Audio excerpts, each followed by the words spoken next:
The gymnasium was suffocating with noise. The scoreboard glowed 28-28. One last question would decide the regional quiz championship. Dozens of eyes darted across the bleachers, but all of them eventually landed on one boy at the far corner of the stage. Ethan Parker, with his thin frame, crooked glasses, and oversized sweater, sat frozen. His teammates whispered anxiously. The host's voice rang out. Final question. For the win. In Greek mythology, who was condemned to hold up the sky for eternity?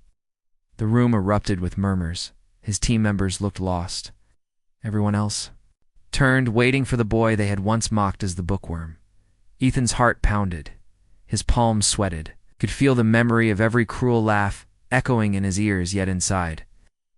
Another voice pushed through, the voice that had carried him through lonely nights in the library. He took a breath and whispered, "Atlas." The buzzer lit up. Correct. The crowd gasped, then roared. His teammates leapt in the air, but Ethan, still seated, stared at the floor. Unable to believe the shift in the air just weeks ago, these same kids had laughed at him for eating lunch alone. Ethan Parker's home was quiet in a way that was almost unnatural. Not the gentle, soothing quiet of a library, or the calm of an early morning when the sun had just begun to spill across rooftops. But a heavy kind of quiet, the kind that pressed against his ears, that settled into the bones of the old house itself. The refrigerator hummed in the corner of the kitchen, the old motor struggling against time. Pipes rattled whenever the upstairs bathroom faucet was turned on. Aside from these mechanical groans, there were no voices, no laughter, no music. Just Ethan. Always Ethan. His father was rarely there. Mr. Parker worked double shifts at the auto shop on the other side of town, fixing engines until his knuckles bled. The smell of gasoline and oil soaked so deep into his skin that no amount of scrubbing would wash it away. By the time he returned home, it was often past midnight. He'd collapse on the couch without dinner, boots still on, arms thrown across his face. Ethan had learned not to wake him. Once, when he was younger, he had tried shaking his father's shoulder, whispering, "Dad, do you want to eat something?" The answer had been a groan, then silence. After that, Ethan decided it was easier to let his father sleep than to ask for something his father couldn't give. His mother had left when Ethan was 7. He remembered the day in fragments, the slammed door, the hurried footsteps, the faint trace of perfume mixed with the smell of rain. She had kissed his forehead once before she walked out. At the time, he didn't understand it was goodbye. Only later, when weeks turned into months and her side of the closet remained empty, did the truth settle in. The only thing she left behind was a photograph tucked into the frame of the mirror in his father's bedroom. In it, she smiled with her arms around Ethan as a toddler, her hair lit by the afternoon sun. Ethan sometimes lingered there, staring at the photo when no one was home, trying to remember the warmth of her embrace, but he could never quite recall the sound of her voice. Books as companions in that hollow space. Books became Ethan's companions. At first, it had been picture books checked out from the school library, tales of dragons, castles, and brave children who triumphed over bullies. Stories that made him feel less small. Then, as he grew older, his appetite expanded. Mythology fascinated him most. The Greek gods, flawed and human despite their power, were a strange comfort. Heroes like Perseus and Hercules reminded him that even the strongest had to endure suffering. Later came science books, history texts, and encyclopedias. By 12, Ethan was reading at a level far beyond his grade. The librarians in town knew him by name. Sometimes, when he arrived at the desk with a tower of books, they would smile softly, pity flickering in their eyes. "Another stack, Ethan?" "Yes, ma'am. I'll finish them this week." And he always did. The pages were steady. They didn't slam doors, didn't disappear without warning. They carried him away from the cold dinner table and the empty living room. In the world of books, he was never unwanted. The hollow kitchen evenings were the hardest. Ethan would heat a plate of leftovers, usually pasta or meatloaf. Sometimes just cereal, and sit at the chipped kitchen table. The table was meant for 4 people, but it had been years since all 4 seats were filled. He ate quietly, fork scraping against porcelain, imagining conversations that never happened. Sometimes, he'd pretend his mother was there across from him, asking about his day. He would answer in a whisper, then fall silent, embarrassed by the sound of his own voice echoing in the room. Other nights, he imagined his father sitting beside him, proud and present, telling him stories about fixing cars. But in reality, his father was always at the shop. The silence was so complete that Ethan sometimes turned on the radio just to have noise. But more often, he opened a book right there at the table, reading between bites until the words filled. The emptiness, loneliness, and memory loneliness became a constant companion, one he wore like a second skin. It clung to him, even in the daylight, when the house gave way to school hallways buzzing with students. He never quite fit into their groups, their conversations about sports, TV shows, or video games. Instead, he carried myths and facts in his head, stories of Atlas holding the sky, Newton discovering gravity, Lincoln writing by candlelight. They were his secret treasures, though no one else wanted to hear them. When he tried to share, his classmates rolled their eyes. "Here comes the encyclopedia," they'd sneer. "Careful, he'll bore you with facts again." Ethan learned to stop trying. Better to keep it inside than risk another laugh at his expense. But at night, lying in bed with a book open on his chest, he clung to the thought that maybe there was nothing wrong with being different. Heroes in his stories were often mocked, doubted, even abandoned. And yet they rose. Perhaps one day, he would too. A glimpse of something more in Saturday afternoon, Ethan sat on the front steps of the house, nose deep in a thick mythology book. The street around him buzzed with kids on bikes, neighbors mowing lawns, families piling into cars. He watched them through the corner of his eye, pretending not to care. "Hey, Bookworm," a voice shouted. Two boys from his school biked past. Laughing, one pointed at the book. "Betty's on a date with Athena." They sped off before Ethan could respond. He stared at the page, blinking hard, trying not to let the words blur. But inside, the loneliness burned sharper. It was then he promised himself, no matter how much they mocked him, he wouldn't give up his books. They were the only thing that made sense in a world that often didn't. The teacher who saw him, the first flicker of change, came not from his father, not from friends, but from a teacher, Mrs. Caldwell. His English teacher noticed the way he lingered after class, slipping books into his backpack. She noticed the careful way he analyzed passages. The enthusiasm buried beneath his quiet voice when he dared to raise his hand. One day, as the classroom emptied, she called to him.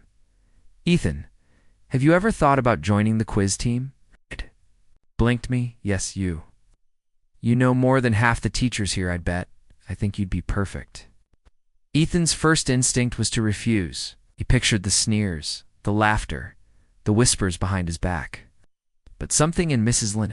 Caldwell's steady gaze made him pause. She didn't see him as a joke. She saw a potential. That night, lying awake with the ceiling fan spinning above him, Ethan thought about her words. Could he? Would anyone even accept him?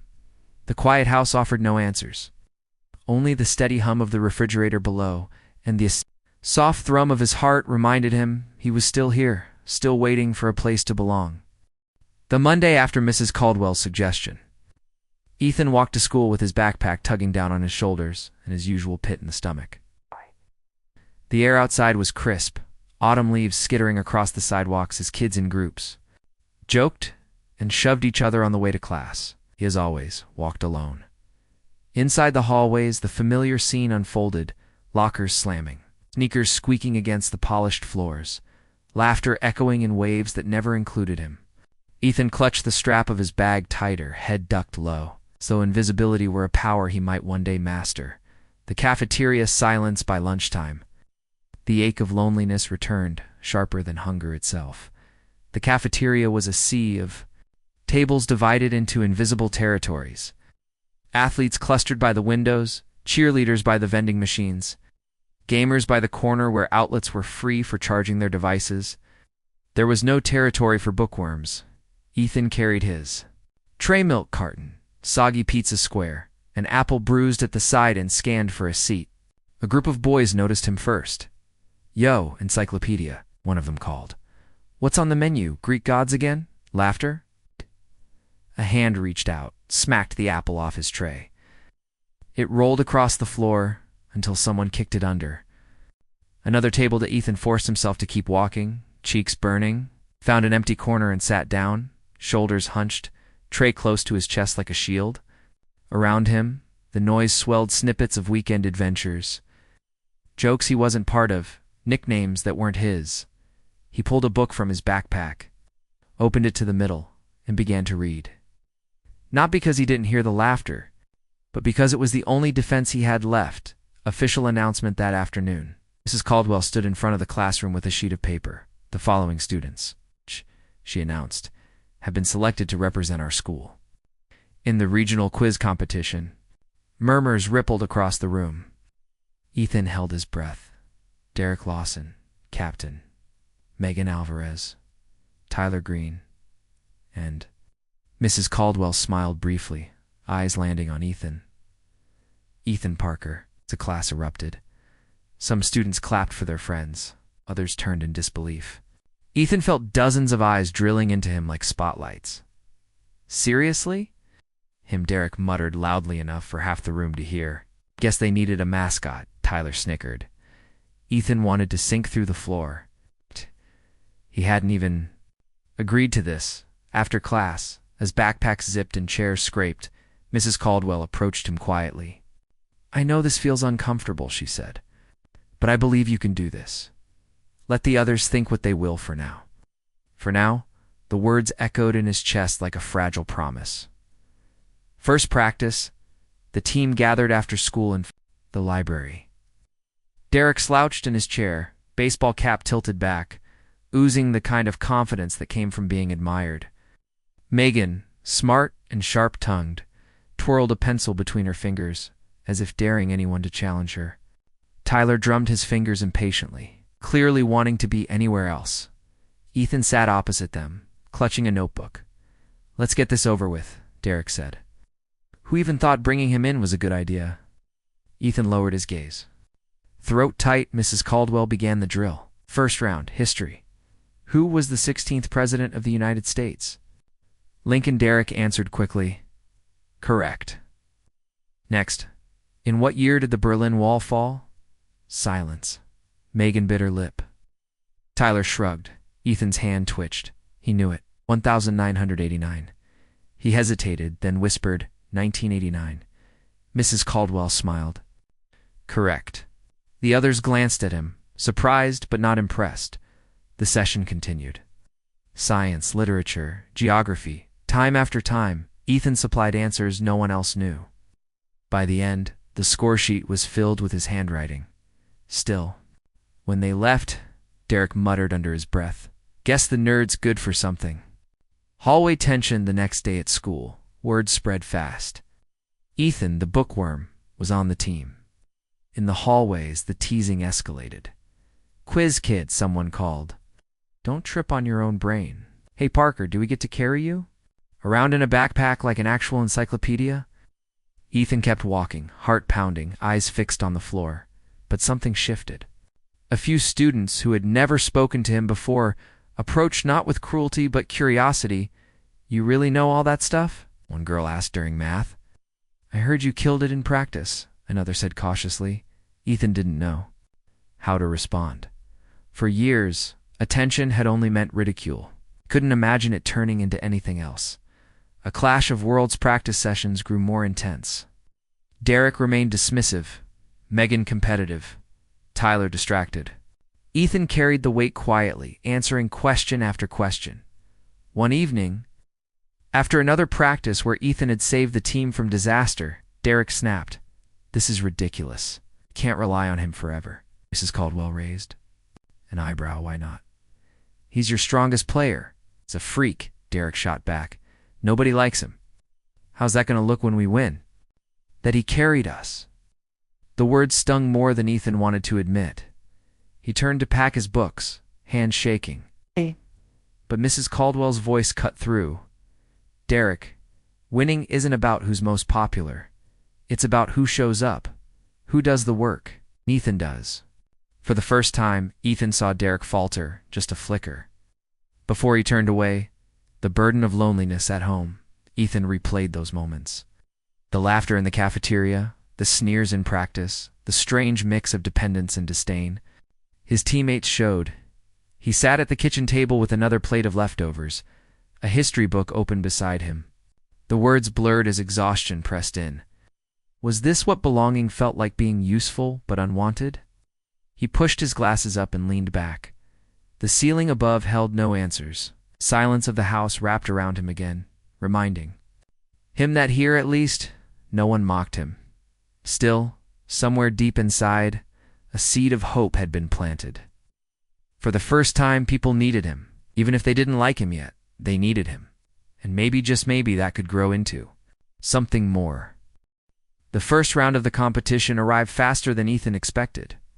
By the time November winds rattled against the school windows, the team was already packing into a borrowed bus headed toward the county auditorium. Ethan sat in the very back, pressed against the cool glass, backpack balanced on his knees. Derek, Megan, and Tyler filled the seats up front, laughing, tossing snacks back and forth, their voices loud and easy. Not once did they glance toward him. He pulled out a notebook and pretended to review, though he had memorized every fact days ago. The real studying he did was for courage, the courage not to stand out too much, not to stumble in front of hundreds of eyes. The county stage, the auditorium, was buzzing with noise. Rows of students from different schools wearing matching shirts, banners waving proudly in the air. Ethan's school hadn't even bothered making a banner. Their coach, Mrs. Caldwell, led them briskly to their seats on the stage. "Remember," she said firmly, "this is not about popularity contests. It's about focus. Trust yourselves." Derek smirked. "Yeah, we'll trust the nerd in the back row." Ethan kept his eyes on the floor, but Megan jabbed Derek's arm, whispering, "Just shut up and let him win it for us." When the lights dimmed and the host stepped forward, Ethan felt his chest tighten. It wasn't just a quiz. To him, it was proof that all those nights alone with books meant something. Round 1. History first question. The host called, "In what year did the Declaration of Independence officially sign?" 1776, Derek barked immediately. Correct. Applause. The team exchanged high fives. Ethan stayed silent. The next few questions trickled out simple, almost too simple. To capitals, names of presidents, 1 or 2 geography puzzles. Derek and Megan answered quickly, her confidence growing. But then the questions deepened. In which year was the Battle of Hastings fought? The team froze. Derek frowned. Megan chewed her lip. Tyler whispered, like 17-something? Ethan's pulse raced. He knew it, 1066. His throat burned with hesitation. Then he whispered into the microphone, 1066. The buzzer lit up. Correct. Gasps scattered the audience. His team glanced at him, surprised again. Derek muttered, "Lucky guess." The rounds went on.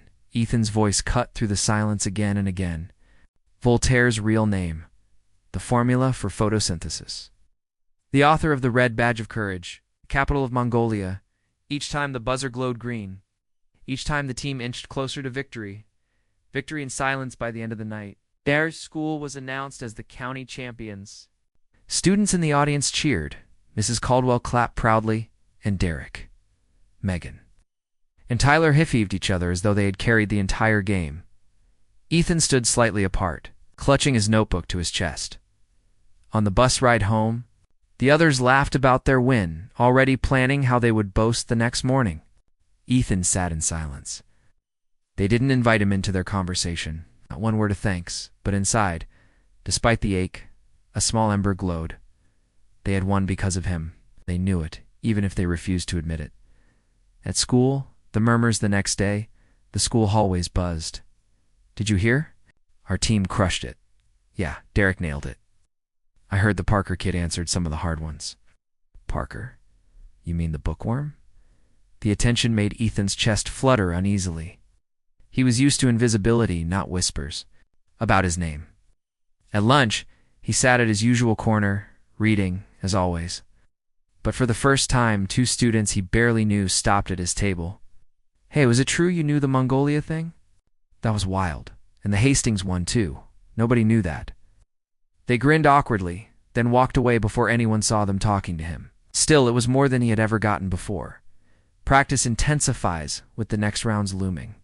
Mrs. Caldwell doubled the practice sessions. The tension in the library grew.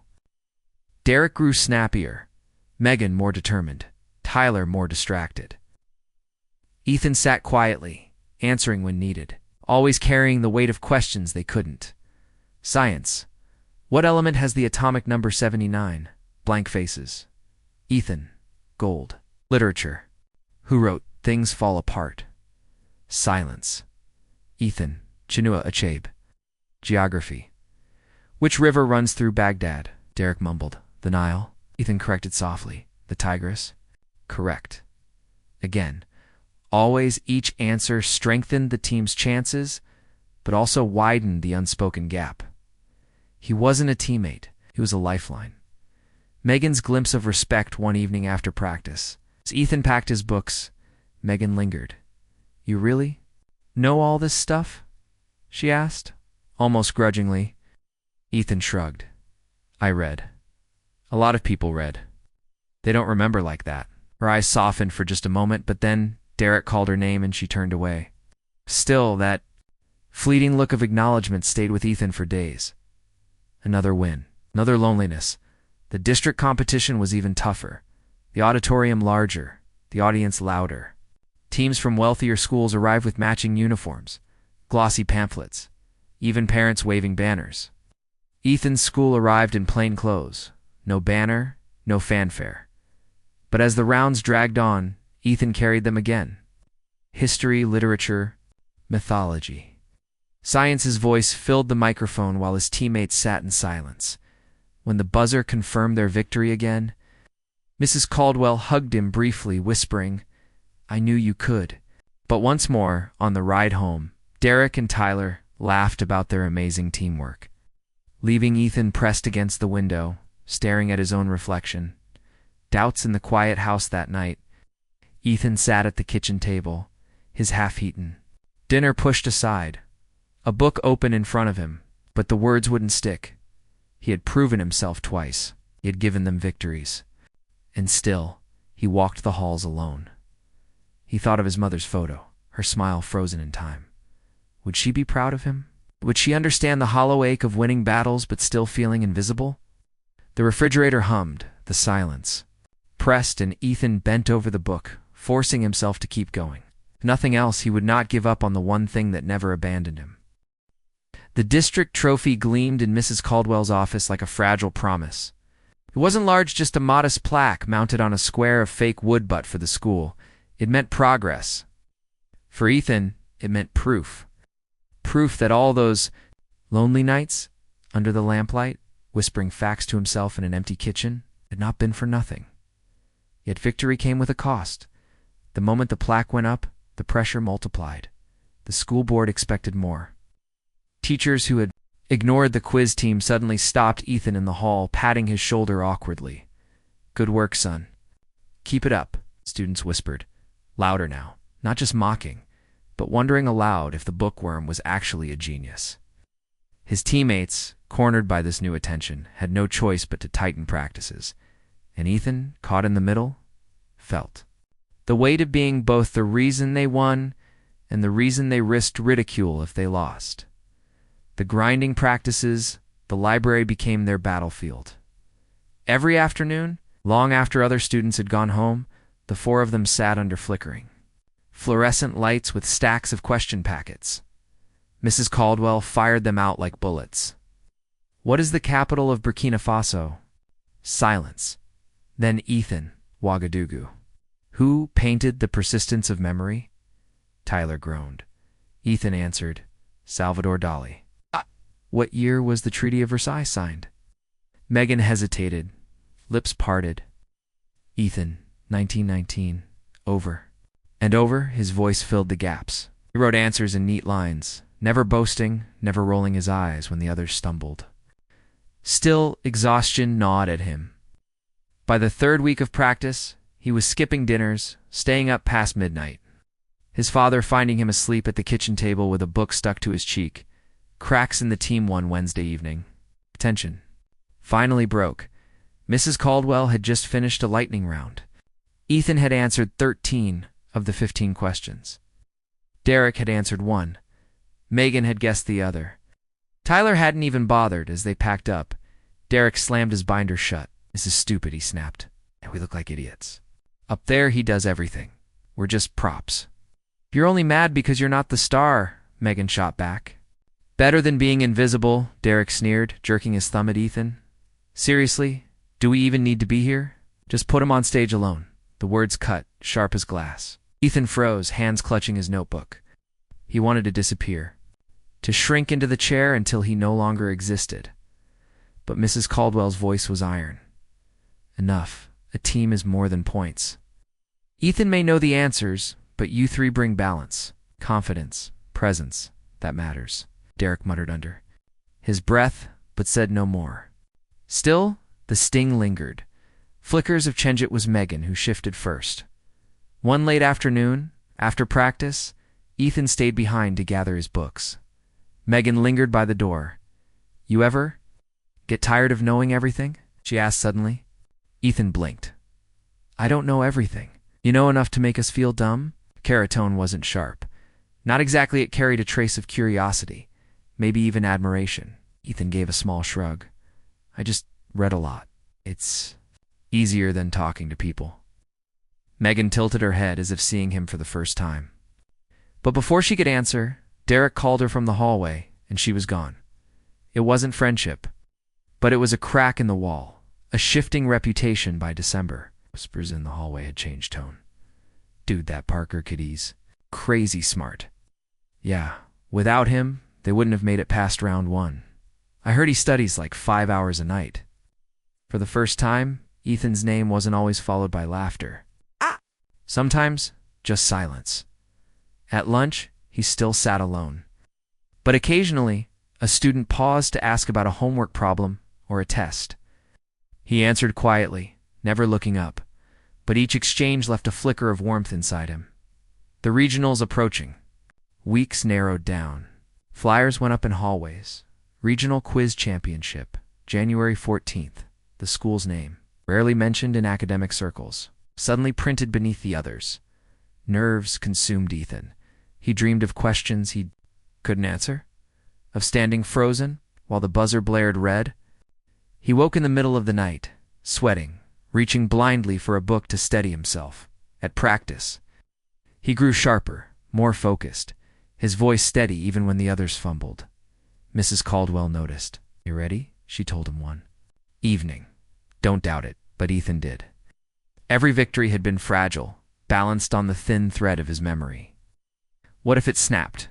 A small gesture the night before winter break, as the team packed their bags after practice, Tyler did something unexpected. "What?" He tossed Ethan a granola bar. "You look like you're about to pass out," he said awkwardly. "Eat something, man." Blinked, stunned. It wasn't much, just a snack, but it was more kindness than Tyler had shown in months. He muttered a thank you, pocketing it like treasure. The gesture spread through him like warmth against the cold. Maybe, just maybe, the walls around him were cracking wider. Christmas alone, the holidays came, but they didn't bring joy. His father picked up extra shifts, and Christmas morning passed with only a pair of socks wrapped in newspaper.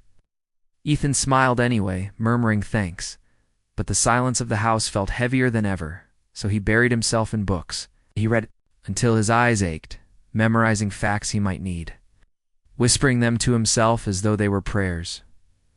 On New Year's Eve, fireworks burst faintly outside, distant echoes from downtown. Ethan sat by the window with a notebook, scribbling answers in the glow of the streetlights. He had no one to celebrate with, but he was determined. When January came, he would be ready. The return to school when classes resumed, the air buzzed with talk of the championship. Other schools had banners, T-shirts, even chants. Ethan's school had only Mrs. Caldwell and 4 mismatched students who barely spoke to one another. But beneath the surface, something had shifted. Derek still teased, but less often. Megan sometimes studied with Ethan in quiet moments. Tyler tossed him snacks at practice without comment. Small things, but enough to make Ethan believe, if only faintly, that he wasn't entirely invisible anymore. The morning of the regional finals dawned gray and heavy, clouds sagging low across the sky. Ethan Parker woke before his alarm, heart hammering so hard he thought it might shake the thin walls of the house. He lay staring at the ceiling, feeling the ache of sleepless nights, the weight of every page he had turned over the past months. It was here, the day when all those lonely hours would either prove their worth or collapse under the heat of the stage. The journey to the auditorium, though. Bus ride was silent in its own fractured way. Derek leaned back with headphones blasting, pretending he didn't care.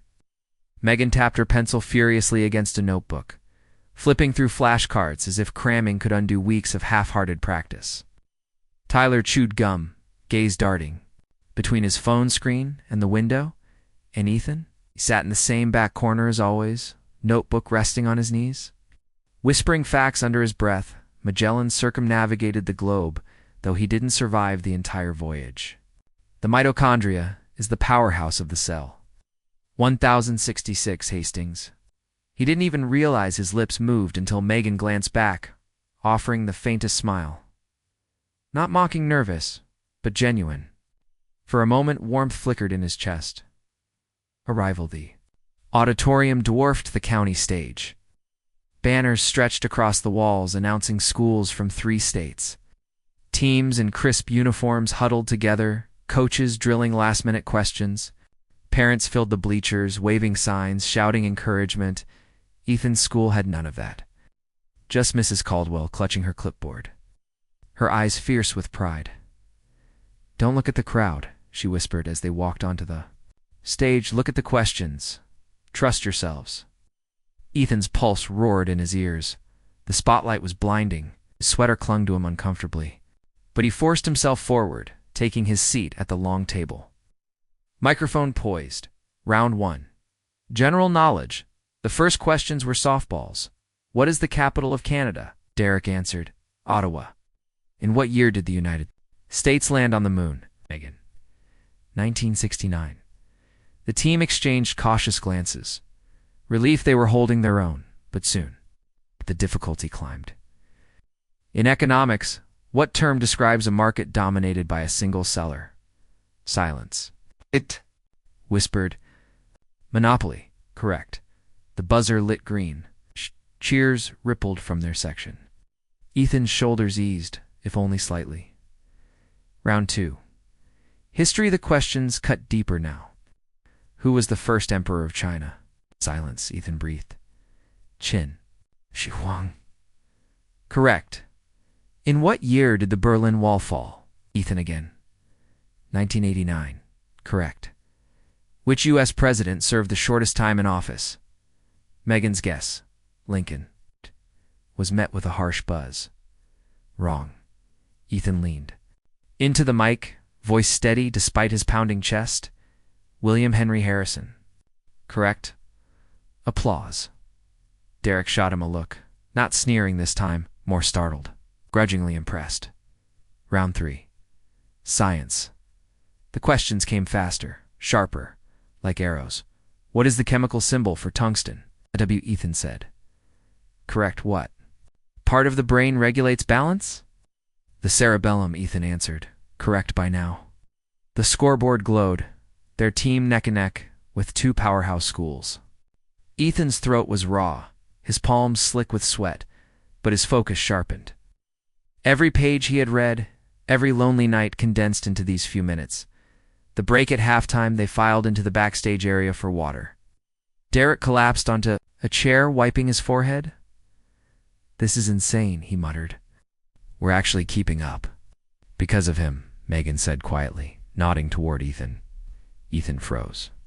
For a second, he thought he'd misheard, but Tyler added, yeah, no kidding. Without Parker, we'd be toast. Derek groaned, but didn't argue. It was the closest thing to acknowledgement Ethan had ever gotten. His chest swelled with something new, not pride, exactly, but the faint taste of belonging. Round 4, literature. In mythology, the questions returned sharper than ever. Who wrote 100 Years of Solitude? Ethan, Gabriel Garcia Marquez. In Greek mythology, who flew too close to the sun? Megan, quick this time. Icarus, confidence. Grew. For the first time, Ethan felt them working as a unit. Still fragile, still uneven, but real. The final tie the scoreboard read 28-8. The host raised his hand. One last question will decide the regional champion. The room hushed. Every whisper, every shuffle of paper fell silent. Ethan could hear only his heartbeat, thudding like a war drum. The question rang out, in Greek mythology. Who was condemned to hold up the sky for eternity? Time froze. Derek looked blank. Megan's pencil slipped from her hand. Tyler mouthed something useless, and every eye turned toward Ethan. Atlas's mind flickered back to the long nights in his quiet house. The mythology books spread across. The kitchen table, the stories of gods and heroes that had once been his only friends. He remembered tracing the picture of Atlas. Muscles straining under the weight of the heavens, punished yet unbroken. His lips parted. Atlas, he whispered. The buzzer lit green, for a heartbeat silence. Then the explosion cheers erupting. Bleachers shaking, his teammates leaping to their feet. They had won. The aftermath, Ethan sat frozen as Derek clapped him on the back. Megan grinned wide and Tyler shouted, "We did it!" But deep down, Ethan knew it wasn't we. It was him. His books, his lonely hours, his whispered prayers in the night. Still as the crowd chanted. And as his teammates, those who once mocked him, lifted him onto their shoulders, a strange warmth spread through him. For the first time, he wasn't just the boy with glasses, the bookworm, the outcast. For this moment, he was their hero. The Monday after the regional finals, the school hallways no longer felt the same. Ethan noticed it the moment he stepped through the doors.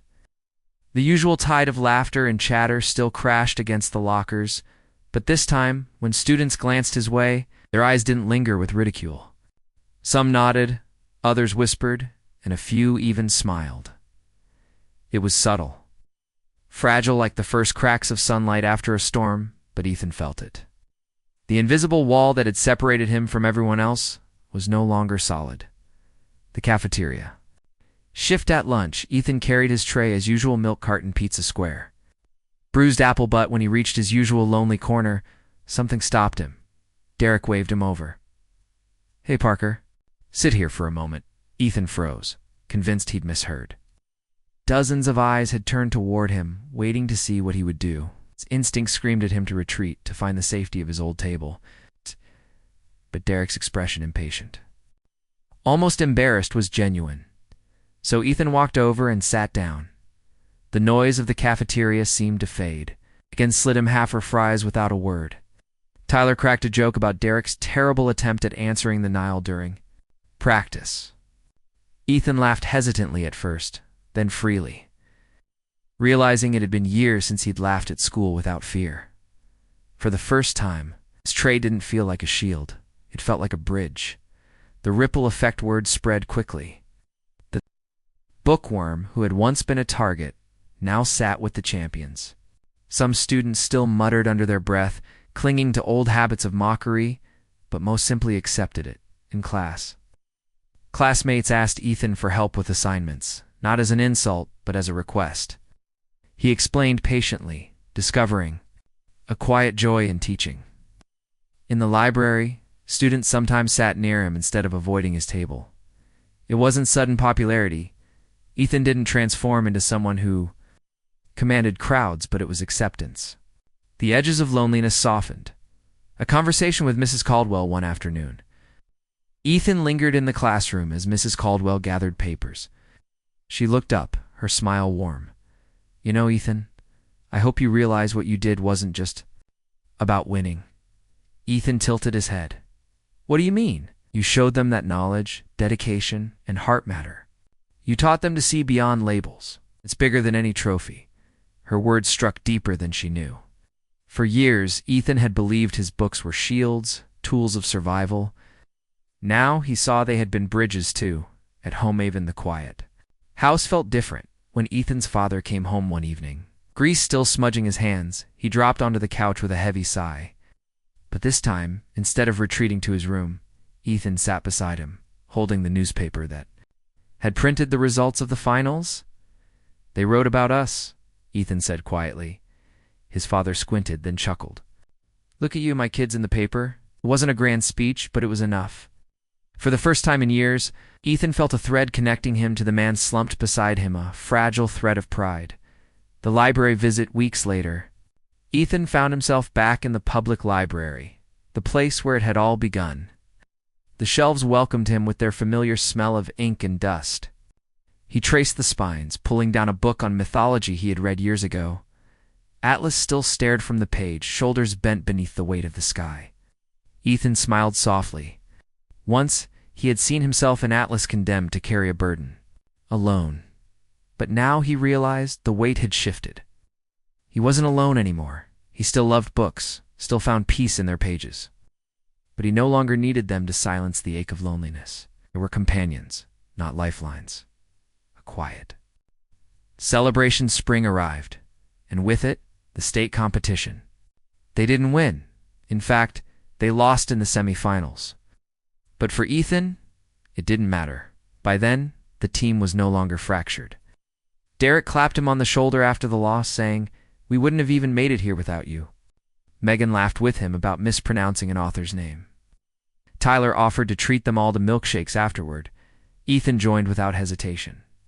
For the first time, he belonged, not because he was their crutch, but because he was their friend. The final reflection one evening. Ethan sat again at the kitchen table, a book open before him. The house was still quiet. His father was still working late. But Ethan's phone buzzed beside him, messages from Megan. Derek, Tyler, asking about homework, making plans for the weekend. He looked at the phone, then at the book, then at the empty chair across from him. For years, that chair had been a symbol of everything he lacked. Now it was a reminder of what he had gained. Ethan closed the book gently and leaned back, a smile tugging at his lips. Books would always be his refuge. But he had found something greater. People who finally saw him, and in that moment, the boy once mocked as a bookworm felt the weight of loneliness lift from his shoulders, placed by the quiet, steady warmth of belonging.